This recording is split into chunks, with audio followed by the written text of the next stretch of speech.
This is the Murli of the 12th of December 1983.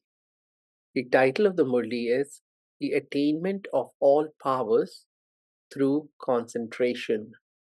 The Attainment of All Powers Through Concentration.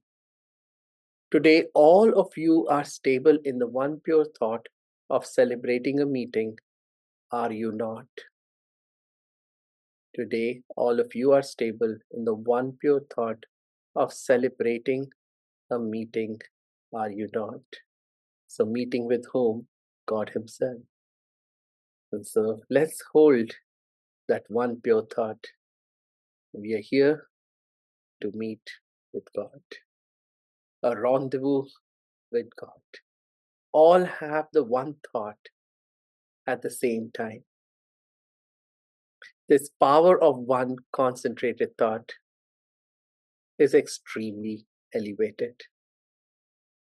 This power of concentration of the one thought of the gathering enables you to achieve whatever you want. Where there is the power of concentration, all powers are also there. Therefore, concentration is the key to easy success. The power of concentration of even one elevated soul can work wonders. And so, what is Baba trying to tell us here? That if we all together have one thought and we all can stay focused onto that one thought, then imagine what amazing things we'll be able to do. The power of concentration of even one elevated soul can work wonders. So just imagine what the power of concentration of many elevated souls in a collective form can achieve. Where there is concentration, there will also naturally be greatness and clarity. So concentration is essential for the invention of anything new, whether it is an invention of the physical world or a spiritual invention. They come up with new inventions through science and they're able to do such amazing things. Through science, we can do so much. Now think about it, through spirituality, through silence, what we can not achieve. There's nothing that we cannot achieve. Concentration means to stabilize in one thought. It means to be absorbed in the love of one. Concentration means to stabilize in one thought. It means to be absorbed in the love of one. Concentration easily frees you from wandering around in many directions. For as long as your power of concentration is stabilized, for that long you will easily have forgotten your body and the physical world, because your whole world for that time is that in which you are totally engrossed. What is Baba saying? So for as long as your power of concentration is stabilized, for that long, for that same duration, you will easily have forgotten your body and the physical world. So if we can forget the body and this physical world of ours that we are living in, then we can be free from all suffering. But that is possible only when we are able to harness the power of concentration. So, have you experienced such power of concentration? With the power of concentration, you can enable a message to reach any soul. You can invoke any soul. You can catch the sound of any soul. With the power of concentration, you can enable a message to reach any soul. You can invoke any soul and catch the sound of any soul. You can give your cooperation to any soul while sitting far away. You do not know about this concentration, do you not? Let there be no thought apart from that of the one Father. Let there be the experience of all attainments of the whole world in just the one Father. Let there be just the one. To become concentrated by making effort is a different stage. So, see, Baba wants us to be able to achieve everything with very little effort. Yeah, the effortless effort is the phrase that even the Buddhist people talk about. Wu Wei, right? We have talked about it many times. Baba doesn't want us to labor. Of course, there is effort required, but Baba doesn't want us to struggle. So yes, when we make effort, then we are able to achieve things, but in that there is laboring. Here, Baba wants us to just be engrossed in one Baba. If there's no other thought other than one Baba, then automatically you'll be able to achieve everything. However, Baba is saying, however, to become stabilized in concentration is a very powerful stage. Even one thought in such an elevated stage gives you many experiences of being equal to the Father. Now experiment with this spiritual power and see for yourself. See what? Experience what? The power, the amazing power that collective concentrated thought can have. That we can become equal to the Father. That we will have the same power that God holds within Himself. Yeah, so Baba is saying for this, you definitely need the tool of solitude. Because you don't want distractions, right? You want to be alone. So alone can be loneliness or alone can be solitude. Loneliness is the pain of being alone. Solitude is the joy of being alone. So solitude, I am with Baba. I don't need anyone else.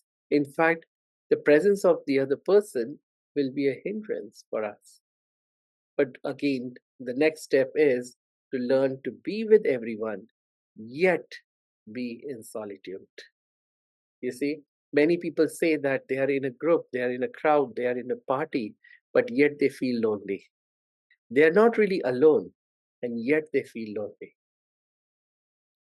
So we can also be in a big group and yet experience solitude. Right? So you see, alone can mean loneliness, alone can mean solitude. Got that? Right? Being lonely would mean that there is pain in being alone. Solitude means that I'm enjoying my being alone.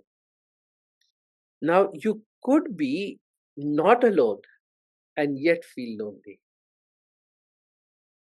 Or you could be in a big group and yet experience solitude. That's what Baba is teaching.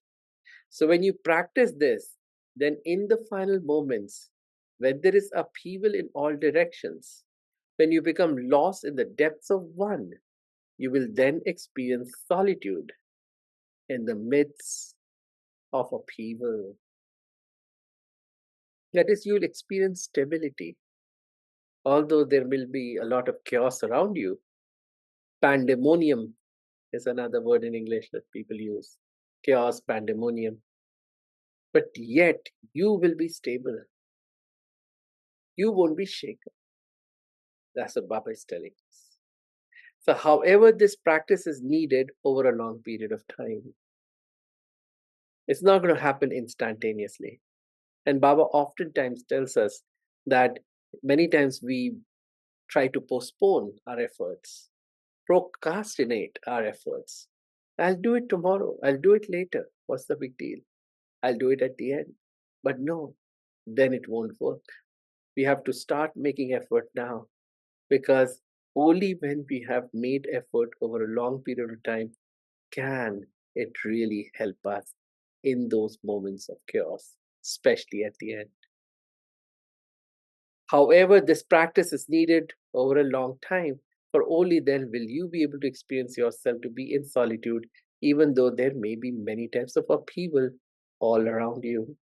At the present time, it is extremely essential to become an image of experience with such incognito powers. So, experience for ourselves, right? We have to become experienced souls, authority of experience. You see, if you buy a new tool, now if you have used it enough times, you will know exactly how it works.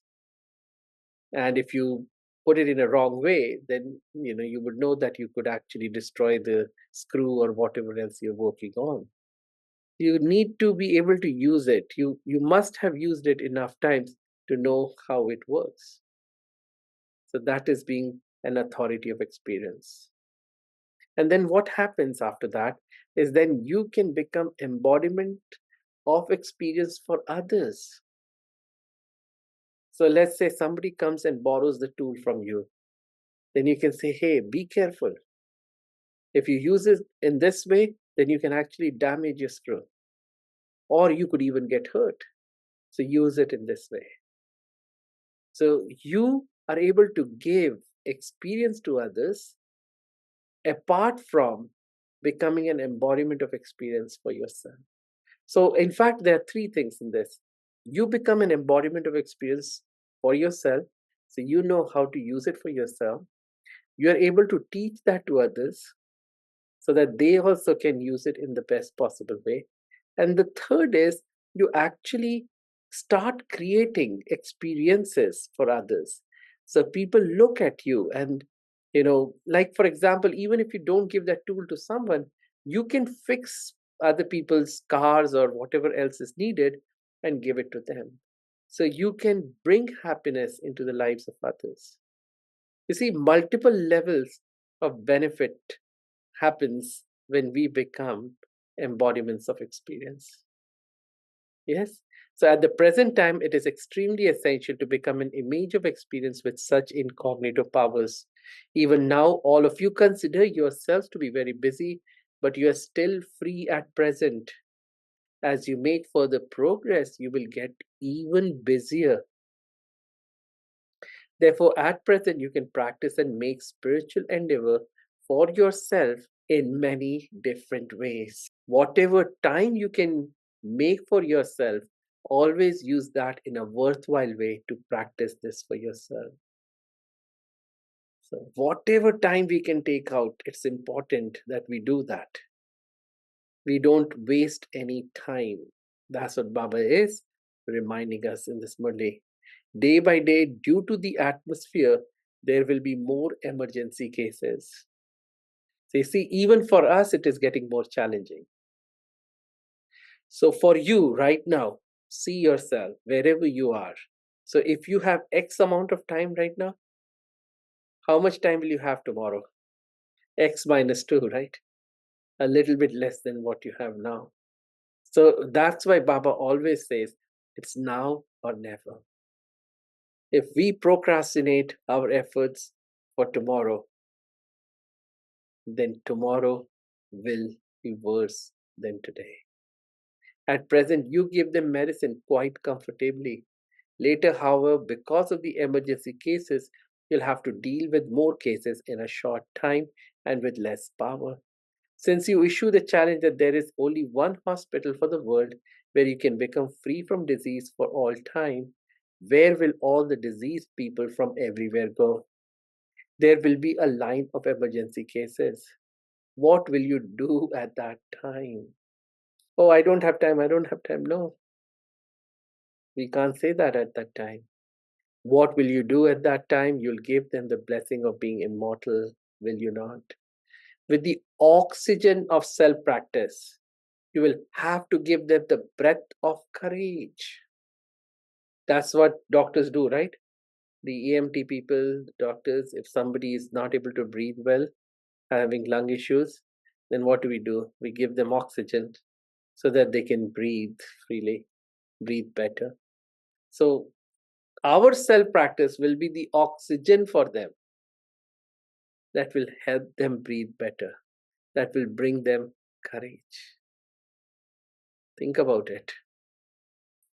For now, for new students especially, You may not be thinking about the world, right? Who cares about the world? But even your own family members, if they are struggling, how will you help them? Only through your self practice. Again, that self practice of yours is going to become the oxygen that will help them breathe better. Many hopeless cases, that is, those who have become disheartened by everything, will come. To give courage to such hopeless souls is to give them breath. You'll have to give oxygen immediately. Will you be able to make such souls powerful on the basis of the practice you have had for yourself? So don't say that you have time, but later you won't have any time. You even tell people that you won't find time, but you will have to make time. You tell them this, do you not? So we have to make time for ourselves.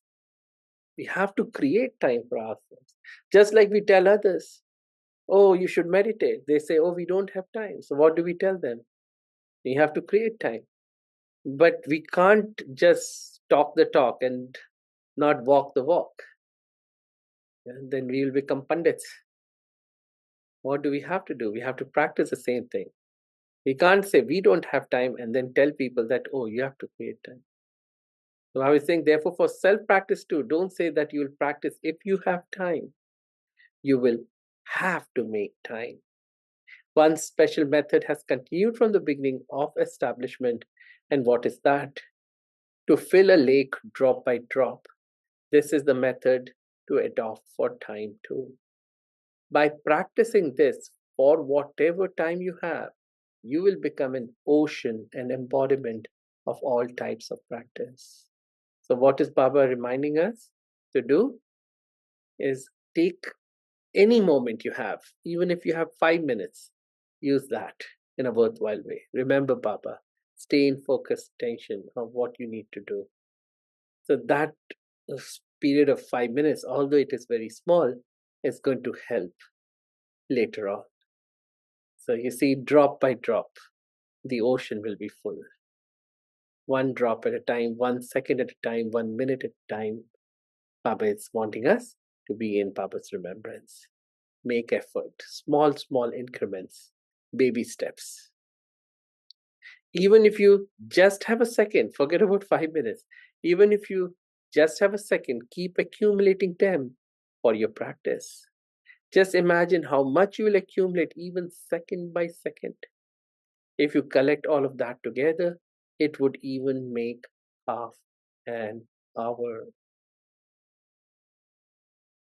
Become those who practice while walking and moving around.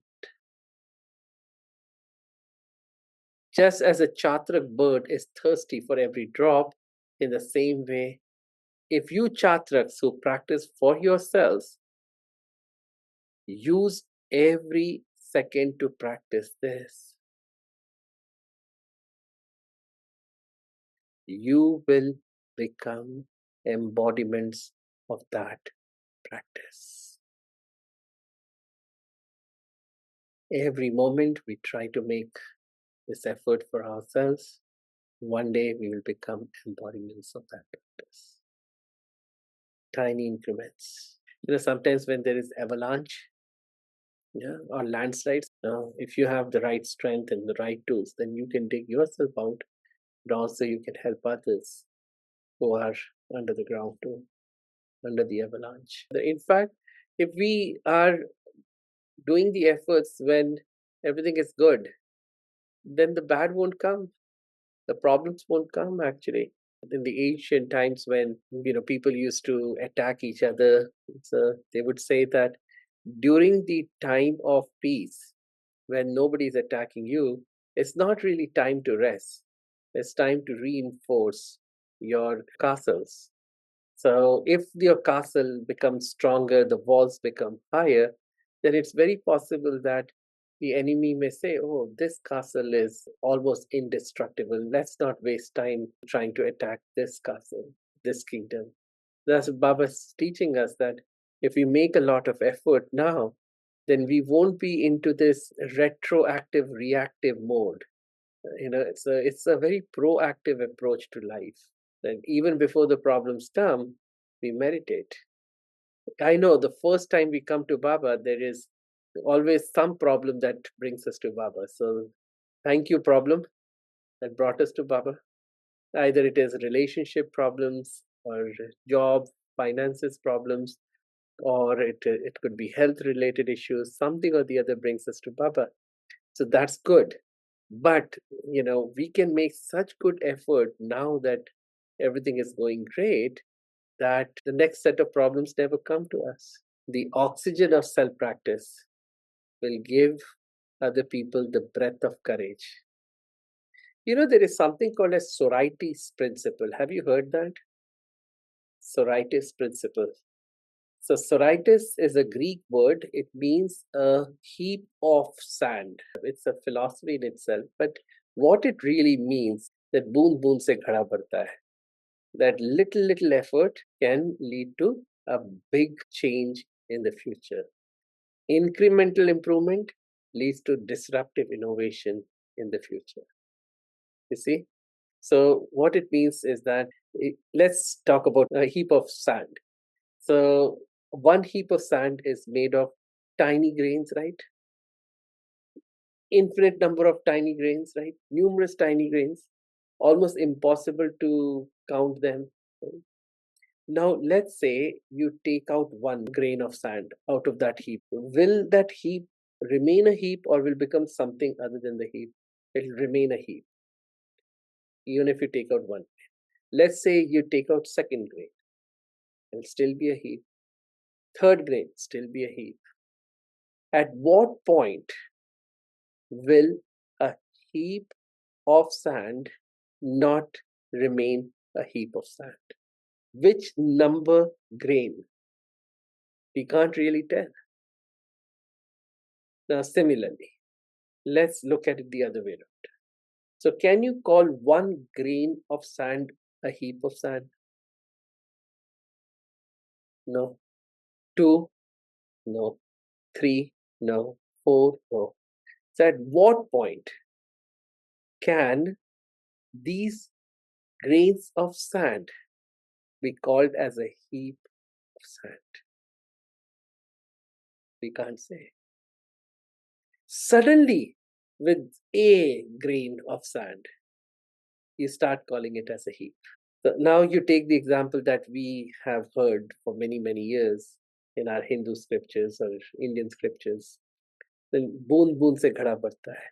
So you take one drop and put it in a bucket. Would you call the bucket full? No. Second drop, no. Third drop, no. Fourth drop, no. Fifth drop. At what point will you say the bucket is full? With water. It doesn't have to be overflowing with water. It doesn't have to come till the brim. But at some point you say the bucket is filled with water. So बूंद बूंद से घड़ा भर जाता है और बूंद बूंद से घड़ा empty भी हो जाता है. Let's say there's a hole at the bottom of the bucket. Now, one drop has leaked out. You wouldn't say that the bucket is empty. Second drop, third drop, fourth drop. Let's say even you start off with a full bucket. At some point, you will start saying that the bucket is empty. Oh, we have to stop that leak. The bucket is empty now. Even though it's not empty, you say it's empty. But that one drop, two drops, three drops, four drops don't call for a change in the total state of the bucket. But at some point, it happens. So right now, you're making effort. You come to Murli class every day. So let's say you started 15th of March. So 15th of March, one day, 16th of March, second day, 17th of March, third day. Did that make you good, better? Probably not. But one day, suddenly you'll wake up in the morning and say, wow, I've become a different person. So how many drops have you put in the bucket? Every second that you remember Baba is one drop in that bucket. Sometimes these changes are not very easy to discern. Oh, did anything really happen? In fact, some days you will feel as if you've gone 2, 3 steps back. Sometimes when you're trying to fill this bucket with sand, then if you shake the bucket a little bit, the sand begins to settle down Awesome. further. So it sometimes feels as if the level has gone down. But it is becoming bigger, you see. So imperceptible changes, little by little, small, tiny changes, incremental improvement will lead to a big transformation one day. So we have to just keep patience and be consistent in our efforts. Every day, no matter what, show up.